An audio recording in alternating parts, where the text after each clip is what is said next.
হিন্দু হয়ে যেরকম মুসলিম ধর্ম পরিচয় ধারণ করতে পারে না, খ্রিস্টান হয়ে যেরকম বৌদ্ধ ধর্ম পরিচয় ধারণ করতে পারে না, কাদিয়ানীরাও কোনোদিন ইসলাম ধর্মের পরিচয় ধারণ করতে পারে না। আমরা অত্যন্ত শান্তিপূর্ণভাবেই আগাগোড়াই আমাদের এই দাবি উত্থাপন করেছি যে আমরা বলি না যে কাদিয়ানীদেরকে বাংলাদেশ থেকে বিতাড়িত করে দিতে হবে, তাদের সকলকে মেরে ফেলতে হবে, অথবা তাদেরকে কোনো ধরনের মানবিক অধিকার থেকে বঞ্চিত করতে হবে। এই জাতীয় দাবি আমরা কোনোদিনও করি নাই। আমাদের একটাই দাবি, সেটা হলো যার যার ধর্মীয় আইডেন্টিটি তাকে যথাযথভাবে প্রদান করতে হবে।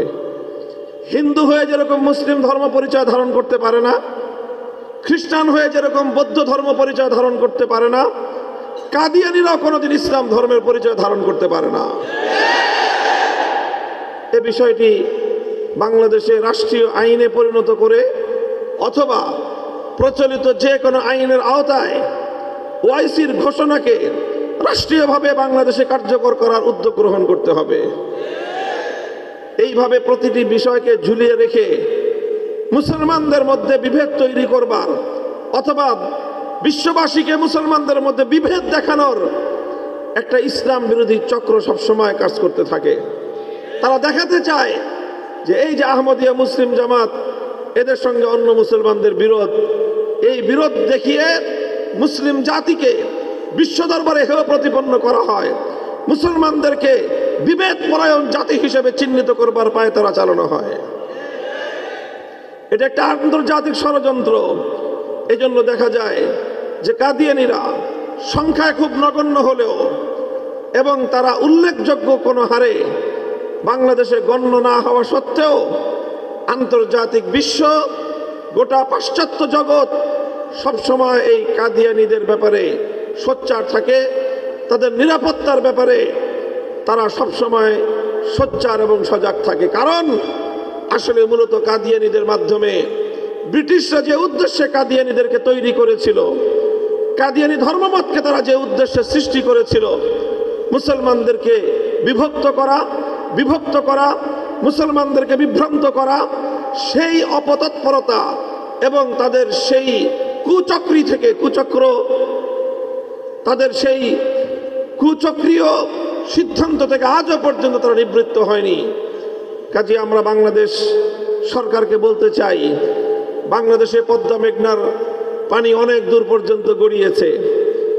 যদি এভাবেই কাদিয়ানীদের বিষয়টিকে তাদেরকে ধর্মীয় সংখ্যালঘু কাদিয়ানী ধর্মাবলম্বী হিসেবে ঘোষণা করে ধর্মপ্রাণ মুসলমানদের ইমানি তাদের এই আত্মার দাবিকে যদি পূরণ এভাবেই না করা হয়, তাহলে হতে পারে আবার বাংলাদেশে এই ইস্যুকে কেন্দ্র করে বড় ধরনের গণবিস্ফোরণ ঘটতে পারে।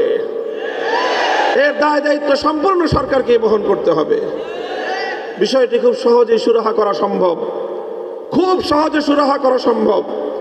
ওআইসির রেফারেন্স থাকা সত্ত্বেও এই কাদিয়ানী বিষয়কে ইস্যুকে পাশ কাটিয়ে যাওয়া অন্তত দ্বিতীয় বৃহত্তম মুসলিম রাষ্ট্র হিসেবে বাংলাদেশের জন্য কোনোদিনই শোভনীয় হতে পারে না। আমরা আজকে জাতীয় মসজিদ বাইতুল মুকাররমের পূর্ব চত্বরে আয়োজিত আন্তর্জাতিক মজলিসে তাহাফুজে খতমে নবুয়তের এই সম্মেলন থেকে বাংলাদেশের সরকারকে, অন্তর্বর্তীকালীন সরকারকে আমরা উদাত্ত আহ্বান জানাতে চাই, এই বিষয়টি সুরাহার আশু পদক্ষেপ গ্রহণ করুন। কাদিয়ানীদেরকে সংখ্যালঘু হিসাবে তাদের প্রাপ্য সকল অধিকার নিশ্চিত করবার ব্যবস্থা করুন।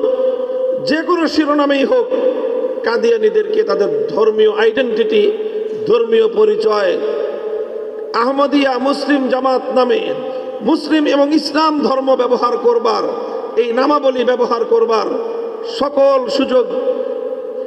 সকল সুযোগ থেকে নিষিদ্ধ করে, সকল সুযোগকে তাদের কাছ থেকে সংরক্ষণ করে তাদেরকে তাদের নিজস্ব ধর্মীয় পরিচয় কাদিয়ানী ধর্মাবলম্বী হিসাবে তাদেরকে চিহ্নিত করা হোক, তাদের পরিচয় নিশ্চিত করা হোক, যেন এটা নিয়ে আর কোনোদিন আমাদেরকে রাজপথে নামতে না হয়, আন্দোলন করতে না হয়, দাবি যেন জানাতে না হয়। আমরা আশা করব যে এই বিষয়ে বর্তমান অন্তর্বর্তীকালীন সরকার, বিপ্লব পরবর্তী সরকার তারা আন্তরিকতার সঙ্গে উদ্যোগ গ্রহণ করবে, ইসলামিক স্কলারদের মতামত নিবে, সারা পৃথিবীতে প্রয়োজন হলে তারা আবার নতুন করে যাচাই বাছাই করে ওআইসির সেই বলবৎ ঘোষণাকে তারা পর্যালোচনার মধ্যে এনে কার্যকর উদ্যোগ গ্রহণ করবে, সেই আশাবাদ ব্যক্ত করে আজকের এই সম্মেলনের সর্বাঙ্গীন সাফল্য কামনা করে বক্তব্য শেষ করছি। ও আখিরু দাওয়ানা আলহামদুলিল্লাহি রাব্বিল আলামিন। আসসালামু আলাইকুম ওয়া রাহমাতুল্লাহ।